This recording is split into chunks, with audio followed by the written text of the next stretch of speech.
Assalamualaikum warahmatullahi wabarakatuh. Selamat pagi semua. Salam sejahtera untuk kita semuanya. Di sini saya perwakilan dari kelompok 6. Perkenalkan, nama saya Novelia Puspita dengan NIM 23043105. Di sini saya akan memaparkan materi presentasi tentang ekonomi klasik pada mata kuliah sejarah dan sistem ekonomi. Namun sebelum masuk ke dalam materi, di sini saya akan memperkenalkan jajaran anggota kelompok saya, yaitu yang pertama ada Raihana Salsabila Angkat 23043114, lalu ada Elsa Bulan 23043123, lalu ada Ingrid Maris M Sarwon 23043116, Haidil Syaputra Hermansyah, Elis Ariska Sari 23043117, Dina Junita 23043107, dan Egi Firla Akbari 23043121. Itu tadi adalah kelompok saya. Lalu, apakah kamu tahu apa itu ekonomi klasik? Kira-kira apa ya? Baik, di sini saya akan menjelaskan tentang apa itu ekonomi klasik. Ekonomi klasik adalah ekonomi yang merujuk pada teori ekonomi yang berkembang pada abad ke-18 dan ke-19, terutama di Inggris, dan menekankan pada kebebasan pasar dan peran individu dalam menentukan harga dan alokasi sumber daya.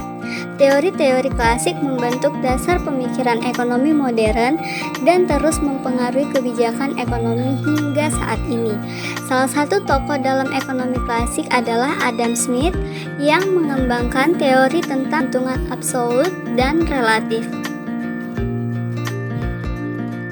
Lalu, Smith berpendapat bahwa keuntungan absolut dapat dicapai melalui perdagangan internasional. Sementara, keuntungan itu relatif terjadi ketika suatu negara itu lebih efisien di dalam menghasilkan suatu barang daripada negara-negara lainnya. Lalu kita masuk pada bagian ciri-ciri ekonomi klasik. Nah, yuk pelajari apa itu ciri-ciri ekonomi klasik yang membedakannya dengan pemikiran aliran ekonomi lainnya. Kira-kira apa ya?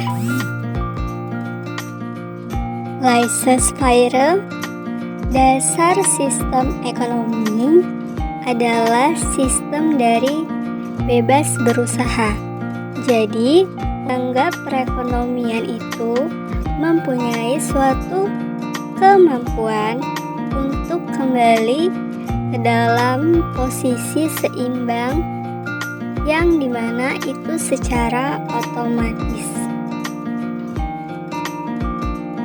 Nah, lalu di sini kita masuk pada bagian ciri-cirinya, yaitu yang pertama ada pasar bebas, di mana di dalam kondisi pasar bebas itu maka akan terjadi full employment atau kesempatan kerja penuh alias tidak adanya pengangguran.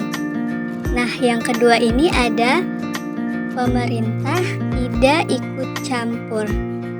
Nah, peran pemerintah ini sebatas masalah yaitu penegakan hukum, menjaga keamanan, serta pembangunan infrastruktur, dan sifatnya ini tidak mengatur-ngatur atau mengatur-ngatur.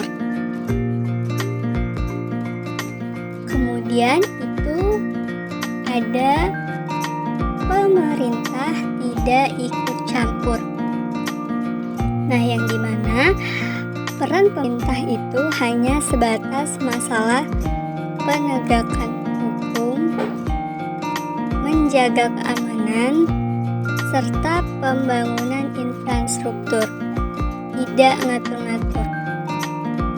Kemudian yang terakhir itu ada pelaku ekonomi punya, yang dimana harga barang itu sendiri ditentukan oleh produsen dan konsumen. Itu tadi merupakan ciri-ciri dari ekonomi klasik yang membedakannya dengan ekonomi lainnya atau pemikiran ekonomi pada umumnya. Lalu kita masuk pada bagian tokoh-tokoh pada ekonomi klasik. Pasti pada penasaran ya, siapa tokoh-tokoh ekonomi klasik pada zaman dulu, atau mungkin juga bisa pada zaman sekarang. Kita simak ya. Nah, ayo kita simak kira-kira ada siapa aja ya.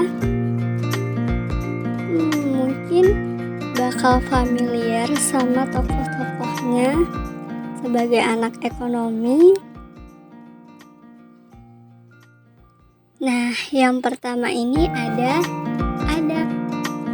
lahir pada tahun 1724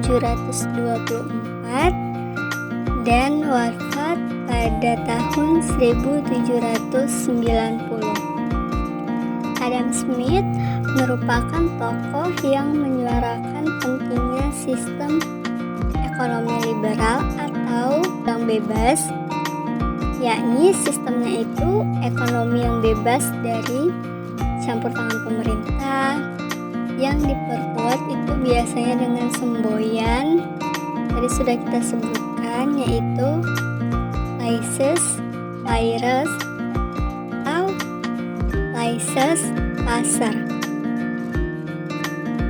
Ini tadi adalah tentang Adam Smith, salah satu tokoh ekonom dunia yang sudah terkenal pada masa itu hingga sekarang. Nah, lalu kita masuk pada bagian Thomas Robert Malthus. Ia lahir pada tahun 1766 dan wafat pada tahun 1834. Nah, menurut Thomas Robert Malthus sendiri, perkembangan perekonomian suatu negara itu ditentukan oleh pertambahan jumlah penduduk. Nah, bisa kita bayangkan, jika jumlah suatu penduduk itu bertambah, maka permintaan akan barang dan jasa juga bertambah. Itu tadi penjelasan tentang Robert Malthus tentang suatu ekonomi. Nah, kemudian nih ada John Stuart Mill. Lahir pada tahun 1806 dan wafat pada tahun 1873. Nah, pandangan Mill sebenarnya mendukung kebijakan pasar bebas. Walaupun begitu, biasanya dia masih bisa menoleransi adanya intervensi dalam pasar, misalnya pajak alkohol. Dan dia juga menoleransi adanya intervensi legislatif yang bertujuan untuk binatang. Ini adalah pemikiran John Stuart Mill tentang sudut pandangnya tentang ekonomi, dan ia sangat-sangat amat mendukung kebijakan pasar bebas tadi. Nah, lalu kita masuk pada kekurangan dan kelebihan ekonomi klasik. Yang pertama, kelebihannya dulu yaitu mampu mengatur pasar. Kedua, distribusi dan produksi efisien. Ketiga, tidak ada masalah pengangguran. Keempat, tidak ada overproduksi. Lalu kekurangannya adanya diskriminasi antar masyarakat. Kedua, tidak ada perkembangan teknologi. Ketiga, pertumbuhan ekonomi yang gagal. Keempat, tidak mempertimbangkan faktor sosial dan lingkungan dalam analisis ekonomi. Kelima, keterbatasan dalam memprediksi krisis ekonomi. Lalu di sini ada peran pemerintah dalam ekonomi klasik.